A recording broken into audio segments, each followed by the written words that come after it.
Fala, meus queridos! Tudo bem com vocês? Como passaram este final de semana da 33ª rodada? Caminhamos, infelizmente ou felizmente para algumas equipes, para o final do Campeonato Brasileiro. Caminhamos para as últimas rodadas. Faltam apenas 5 rodadas para acabar esse campeonato lindo de meu Deus. Nesse final de semana a gente vai ter a Copa Libertadores, né? A disputa da final entre Flamengo e Atlético Paranaense, Atlético Paranaense e Flamengo, lá no Equador. Então, assim, caminhamos para o final dos torneios nacionais, internacionais, e vamos iniciar aí, vamos caminhar para a Copa do Mundo.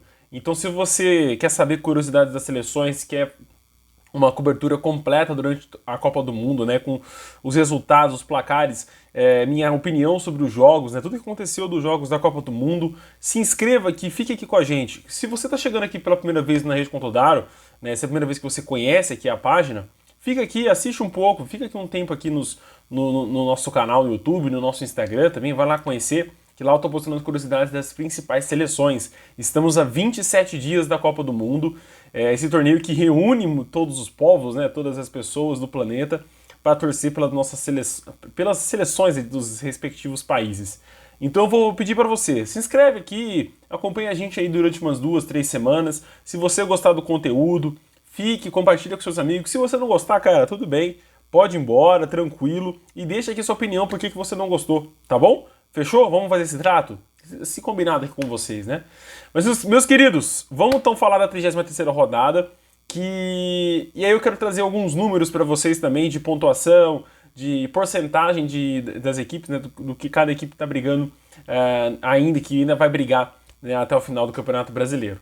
Vamos começar com um jogo que talvez ali encaminhou uma vida aí de um time da Libertadores, né? O Red Bull Bragantino recebeu aqui do Atlético Paranaense, né, em Bragança Paulista. Esse jogo aconteceu no sábado, às 4h30 da tarde. E o Red Bull ganhou por 4-2. O Red Bull fez um primeiro tempo excelente. Fez 3-0, né, com Eric Ramírez, Popó e Luan Cândido. Fez um primeiro tempo, assim, de tirar o chapéu mesmo. Digno para relembrar, né, o início do ano, o final do ano passado, né, do Red Bull Bragantino, comandado pelo Maurício Barbieri. Foi um bom primeiro tempo do Massa Bruta, mas na volta do segundo tempo, né, não sei se o time entrou com a guarda baixa, já com o placar já resolvido, tomou 2 gols relâmpagos, né, do Vitor Bueno e do Vitinho. Logo no início do segundo tempo, os dois já fizeram os 2 gols. Aí o Atlético chegou a ficar bem perto de empatar a partida. Só que no finzinho do jogo, caminhando pro final, o Luan Cândido fez o seu segundo gol da partida, né? O 4º gol do Massa Bruta no jogo no Nabi Abichedi. Essa vitória do Red Bull não muda muita coisa de questão do próprio time, do time mandante, né? No Red Bull não muda muito a vida dele. Óbvio, é uma boa vantagem, o time praticamente zera as suas chances de rebaixamento. Começa a ter uma chance de Libertadores, é muito difícil, é muito remota. Mas o time já começa a pensar no ano que vem, né? Vai permanecer na Série A. A Série A do ano que vem promete ser uma Série A muito mais competitiva, com times melhores, qualificados, né? E o Atlético Paranaense, cara, pensando na final, entrou com o time reserva nesse confronto. Não vou minto, entrou com o time titular nesse confronto. Só o único jogador que não entrou, que não jogando, foi o Fernandinho, né? Que estava suspenso para essa partida.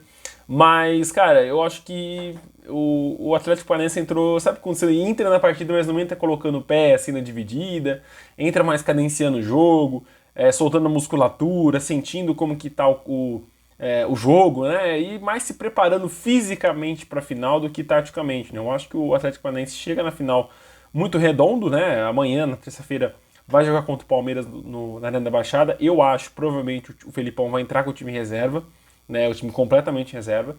Então, assim, vai para a final muito descansado, com esse último toque aí nesse jogo. Perdeu de 4-2, mas fez um ótimo segundo tempo, né, que quase saiu com o empate. Mas o time precisa levar um alerta aí nas divididas, né? Você não pode entrar com o pé muito mole nas divididas numa final de Libertadores, né? Mas o Atlético vai bem, né? Esse jogo não vai, na minha opinião, não vai ameaçar nada que o Furacão tá fazendo aqui para chegar nessa final. Vai ser um jogo bem duro pro Flamengo, viu? E, para completar, o Atlético Paranaense tem 81% de chance de classificação para a Libertadores. E aí eu quero comentar com vocês também que essa chance de Libertadores, vai beirar dos 58 a 61 pontos, né? É o número mágico, são os números mágicos para você conseguir disputar a Libertadores ano que vem, são entre 58 e 61 pontos. Esses pontos podem baixar, né? Já que vai virar um G8 muito provavelmente, porque independente de quem for campeão, Atlético Paranaense ou Flamengo, vai virar um G8 se essas duas equipes, né, permanecerem na colocação aí entre os 7, 6 colocados do Campeonato Brasileiro.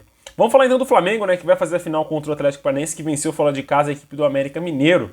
Matheus França e Everton Cebolinha fizeram os gols do Mengão e o Everaldo fez o gol do América. Foi um bom jogo dos reservas do Flamengo, né? O Flamengo joga 2 jogos com os jogadores reservas, poupando mesmo para a final da Libertadores. O Flamengo praticamente crava, além de já ter o título da Copa do Brasil e a classificação para a Libertadores, crava sua posição no G4, né? Que vai dar uma posição mais confortável e questão de arrecadação da CBF. O América Mineiro fez um bom primeiro tempo, foi páreo para o Flamengo em diversas oportunidades, mas os gols saíram todo no primeiro tempo, né? No segundo tempo praticamente não teve jogo, e é isso. Eu não vou me aprofundar tanto nesses jogos, porque eu quero mais falar dos números e das projeções para as próximas rodadas. O Santos no sábado perdeu para o Corinthians na Vila Belmiro, né? Com o gol do Roger Guedes, perdeu o clássico, e o Corinthians dá um passo gigantesco para colocar os 2 pés ali na Libertadores. Não sabe a posição ainda, né? Se vai ficar entre os 4 ou entre os 6, né, numa vaga de pré-Libertadores. Mas o time já chega aos 99,9% de chance de classificar para o principal torneio aí sul-americano no ano que vem. Né? A equipe venceu fora de casa com o gol do Roger Guedes. Na minha opinião, foi melhor que o Santos durante todo o jogo. O Santos teve ali uma oportunidade ou outra, mas nos 90 minutos, se você for pegar um saldo aí, uma fatia, o Corinthians leva a maior fatia de domínio nesse confronto, né? E impressionante como o Roger Guedes jogou bem, né? Ele chamou responsabilidade, criou jogadas e fez o gol no finzinho do jogo. Um bom jogo do Roger Guedes com a camisa do Corinthians. No sábado também o Palmeiras venceu por 3-0 a equipe do Avaí, gols do Gustavo Scarpa, Dudu e Vanderlan. O Palmeiras chegou aos 71 pontos, né? E a pontuação mágica para o Palmeiras se sagrar campeão é os 77 pontos. Né, que seriam 2 vitórias. Então o Palmeiras teria que vencer o Atlético e o próximo jogo, que se eu não me engano, é contra o Fortaleza. Então o Palmeiras vencendo esses 2 jogos já se sagra campeão, endeca campeão do Campeonato Brasileiro, né, por pontos corridos aí. Chega aos 99,15% de chance de ser campeão do torneio. Já o Avaí, cara, fica na 19ª colocação e chega aos 96,8% de chance de rebaixamento. E falando de rebaixamento, né, a pontuação mágica é a mais conhecida, né, dos 45 aos 46 pontos, mas eu acho que essa pontuação vai baixar um pouco mais, principalmente porque esses times vão pegar times que estão brigando pela parte de cima, né, o próprio São Paulo vai jogar contra o Atlético Goianiense, então assim, vai ter esses confrontos mais difíceis em que a pontuação vai, querendo ou não, diminuir. O Fluminense recebeu a equipe do Botafogo no domingo, né, o clássico carioca, às 4 horas da tarde, e quase perdeu. Né, o Botafogo saiu na frente com o Eduardo e ampliou com o Jefinho, mas o Fluminense foi atrás só, o Santos. Eu ia falar Santos porque o Ganso que fez o gol do Fluminense. Mas o Fluminense fez o gol aí com o Ganso de pênalti e Matheus Martins para empatar o confronto. O Fluminense é outra equipe que chega aos 99% de chance de ir para a Libertadores. É uma equipe que que tem irregularidade sim, teve muita irregularidade no Campeonato Brasileiro. Eu acho que por isso que não brigou até o fim pelo título. Mas agora no final está recuperando essa regularidade, né? Por mais que tenha empatado com o Botafogo, é uma equipe que joga bem, é uma equipe que busca ofensividade o tempo todo e vai arrancar pontos das equipes, né? Não vai ganhar sempre, mas eu acho que vai sim arrancar alguns pontos e vai manter a sua classificação para a Libertadores. Não acho que vai ser o G4, inclusive. Caiu para a 5ª colocação do Campeonato Brasileiro. Vai classificar direto, porque o Flamengo está entre o G4, né? Então até a 5ª colocação classifica direto. O 6º e o 7º estão classificando para pré-Libertadores. Também às 4 horas o São Paulo quase saiu com empate de Caxias do Sul, mas o Reinaldo estava cheatado aí, estava upado, fez 2 gols. O São Paulo sobe 2 colocações, né, e tem 26,5% de chance para a Libertadores do ano que vem. É uma pontuação é uma chance até que alta, né? Vídeo que todos os times abaixo do São Paulo ali tem entre 10, 9% de chance de ir para a Libertadores. O São Paulo tem bastante chance comparado aos seus rivais e vai abrir G8 muito provavelmente, né? Então o São Paulo tem chance sim de cravar os seus pezinhos na Libertadores do ano que vem. Acho que pega uma pré e aí o time tem que se preparar, né? Tem que fazer um bom planejamento aí para não cair na pré-Libertadores. O São Paulo que caiu na última vez que esteve na pré-Libertadores, caiu contra o Talleres. O Juventude, meus queridos, Juventude, chegou a 99,9% de chance de rebaixamento. Na minha opinião, já está rebaixado, porque nem a pontuação que o Juventude tem chance de sair, entendeu? Tipo, nem as opções. Se você for ver 0,1%, são 10 pontos a mais que o Juventude está tendo. Então o Juventude já não tem chances de sair do Z4. Com essa pontuação tem que acontecer um milagre para o time sair. Não falo milagre só com os outros times, não. O próprio Juventude, porque o Juventude não está jogando bem. Não se encontra do meio de campo para frente. E a defesa, assim, é um Deus dará a defesa, entendeu? É entregar bola no pé do jogador, não consegue tirar a bola da área, enfim. Juventude fez um péssimo Campeonato Brasileiro, uma péssima temporada de 2022, em que brigou para não cair no gauchão e vai cair provavelmente no Campeonato Brasileiro da Série A. Também no domingo às 6 horas da tarde tivemos o confronto entre Atlético Goianiense e Ceará, 1-0 para o Atlético Goianiense, gol do Lucas Gasal. E aqui, cara, vamos falar do Ceará, né? O Ceará tem 46% de chance de rebaixamento, enquanto o Atlético Goianiense tem 53%. Né? O Atlético Goianiense ainda tem mais chances, mas eu vejo o Dragão jogando mais bola e tendo um momento melhor do que o próprio Vozão. Então, assim, eu não sei se o Cuiabá sai, eu acho que muito difícil, né? O Atlético chegou agora na tampa ali do G4, mas o Cuiabá também não tá jogando tão bem, é outro jogo que a gente vai falar daqui a pouco.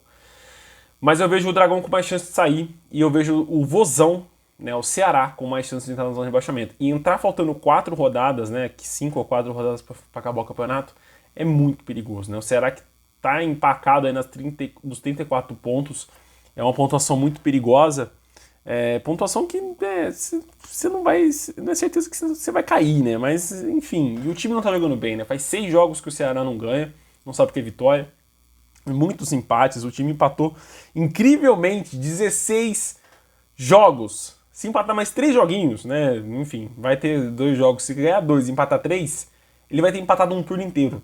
É bizarro a campanha do Ceará, é bizarra a campanha do Vozão. Começou o campeonato muito bem, não perdendo para os principais times, mas agora está fazendo um retorno aí muito vergonhoso.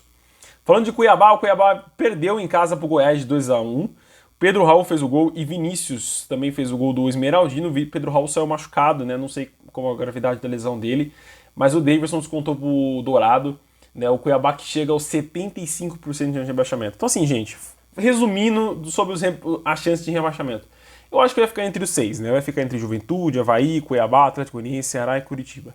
Esses 6 vão brigar para cair, né? Infelizmente, até o final do Campeonato Brasileiro. Goiás, Bragantino, Santos já saíram, não vão cair mais nessa edição do Campeonato Brasileiro. Pro ano que vem, tem que se preparar, tem que, né, fazer um ótimo planejamento pro ano que vem. Coritiba e Internacional, empate 1-1. O Curitiba quase ganhou esse jogo, não ganhou porque o Internacional tem muito mais qualidade técnica, tática do que o próprio Coxa Branca, mas fez um jogo muito digno, fez o primeiro tempo muito digno, onde saiu vencendo por 1-0 e tomou o gol no início do segundo tempo. Luciano Castan fez o gol do Coxa Branca e o Vitão fez o gol do Colorado. O Inter chega aos 61 pontos, né? Precisa de um milagre para ainda ter chance de título do Campeonato Brasileiro. Lembrando, mesmo que o Inter vença esse jogo, vença o próximo, se o Palmeiras fizer 77 pontos, você saga campeão dessa edição do Campeonato Brasileiro. Então, assim, fica difícil pro Inter, se garantir mesmo no G4, já tá garantido na Libertadores, né? Tá com 100% de chance de Libertadores, já tá ali com o checkzinho, passaporte garantido, não pra fase de grupos, né? Mas pra Libertadores. Então se manter no G4, pensando no que vem, ver o que, né, por que teve essa irregularidade, né? Certas rodadas, e principalmente no início do campeonato, já teve uma irregularidade muito grande. E o Coritiba, cara, dentro de casa é um leão e fora de casa é um gatinho que você encontra na rua aí, qualquer um. Nem gatinho que você encontra na rua, gatinho de casa de gente, né, com poder aquisitivo maior que nunca saiu de casa. Vamos falar do último jogo, né? Poupa tempo 0-0, Fortaleza 0, Atlético Mineiro também 0. O Atlético fica na 7ª colocação, chega a 42% de chance de ir para Libertadores, como eu falei, vai virar um G8, provavelmente o time vai estar na Libertadores ano que vem, mas o ano do Atlético é perigoso, assim, é uma Série A do Atlético, assim, muito irregular. A gente falou aqui de Fluminense, falou de Inter, o Atlético nem se compara como o time foi irregular nessa atual edição, e principalmente passando pela irregularidade do Hulk, né? Machucou, não jogou bem, pipocou em alguns momentos. E o Fortaleza, cara, é uma recuperação gigantesca, a gente tem que tirar o chapéu, mas ficou no 0-0, chega aos 23,5% de chance de ir para Libertadores. Fica difícil. Mas é isso, meus queridos, fiquem com Deus. Um abração e até o próximo vídeo. Tchau, tchau!